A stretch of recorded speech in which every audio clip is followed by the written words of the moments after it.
Je note 3 points. Le premier, c'est que cette cartographie et la typologie qui en est faite, croisent des thématiques, des localisations géographiques et dans un second temps, les statuts et les types de dispositifs que les acteurs peuvent proposer.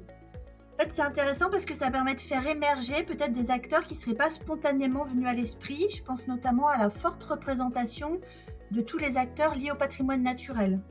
Deuxième point, c'est que cette cartographie, elle marque aussi des tendances. Je vais l'illustrer avec 2 exemples. D'abord, historiquement et sur ses premières années d'existence, l'OCIM était très orienté vers les muséums d'histoire naturelle. Ce qui fait qu'aujourd'hui, je pense que la cartographie, elle est exhaustive ou quasiment exhaustive en les recensant tous. Deuxième exemple, c'est justement cette catégorie de patrimoine naturel qui regroupe aussi bien les parcs naturels régionaux que les acteurs de l'éducation à l'environnement. En fait, c'est intéressant parce que ce sujet a été particulièrement prégnant et mobilisateur dans les années 2000-2010. Et c'est aussi l'intérêt de cette cartographie de marquer des tendances qui ont mobilisé, fédéré des acteurs à des périodes. Le troisième point, et là je vais prendre un peu la casquette ministère de l'enseignement supérieur et de la recherche, c'est qu'il y a peut-être un secteur qui est sous-représenté, c'est celui de l'enseignement supérieur et de la recherche, qui regroupe pourtant plusieurs catégories qu'on retrouve dans la cartographie de l'OCIM. Ce point n'est pas absent, mais il est peut-être à développer.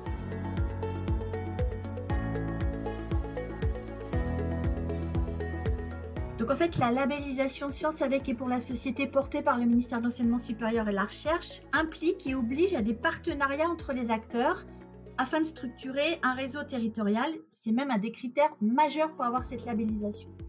C'est-à-dire qu'en fait, du point de vue du ministère, chaque acteur est important par ses spécificités de médiation, par son histoire, par son ancrage territorial, par les publics qu'il peut toucher. Donc chaque acteur est important et ce qui nous importe, c'est justement de créer des conditions de partenariat entre tous ces acteurs pour qu'ils amènent chacun leur expertise. Donc tous sont importants et tous sont importants dans leur spécificité.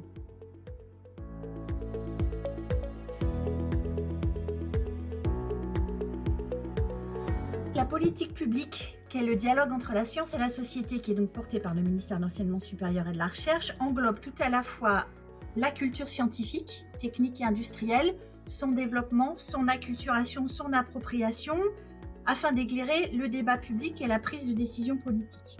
C'est aussi le développement de l'esprit critique, qui doit apprendre à considérer plusieurs points de vue pour se construire un avis basé sur des faits. Cet avis doit se baser sur des informations scientifiques, de qualité, vérifiées, mais qu'on intègre aussi dans une démarche scientifique. Comment on arrive à ces faits ? Aujourd'hui, on voit que ça demeure un fondamental dans notre société. On a traversé une crise Covid qui a beaucoup interrogé la place des chercheurs. Qu'est-ce qu'un résultat de recherche ? Quel est le temps nécessaire à produire de la recherche ? Et ce dialogue entre sociétés, il veut vraiment s'inscrire dans les conditions d'un dialogue. Pour ce faire, il faut aller au-devant des citoyens. Et c'est là, par exemple, un des enjeux des recherches participatives, mais aussi de la participation citoyenne à la recherche. Il faut aussi améliorer, les conditions de partage, de diffusion, de médiation autour des résultats de la recherche et mieux expliciter la démarche de recherche pour aussi clarifier les réticences, mettre à bas des préjugés et en touchant toute la société dans toutes ses compositions citoyennes.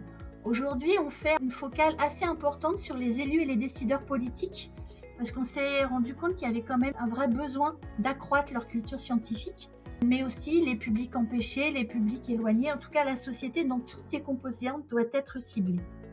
On l'aura compris, le défi, c'est de passer de la diffusion et du partage d'une culture scientifique à créer les conditions de ce dialogue entre la science et la société. C'est une évolution qui est majeure, on est sur un changement de modèle, changement de paradigme. Et pour ce faire, pour réussir ce défi, on y voit 3 conditions. D'abord, il faut que ce modèle reste flexible, il reste ouvert pour permettre d'intégrer, d'identifier des nouvelles approches de médiation, des nouvelles modalités qui vont permettre de rapprocher scientifiques et citoyens. Donc le périmètre n'est pas figé, il doit rester souple et flexible. La deuxième condition, c'est qu'il faut considérer la pluralité et la polysémie, tant de la science et de la recherche que de la société et de sa pluralité, de sa polysémie. Et enfin, le troisième point, c'est qu'il faut, dans ce modèle du dialogue entre science et société, aller toujours au plus près, déplacer le centre de gravité vers les citoyens, vers leurs questionnements, pour identifier ensemble les grandes questions de demain. Et c'est uniquement quand ce dialogue s'écoutera dans cette réciprocité qu'on pourra vraiment parler d'un dialogue entre science et société.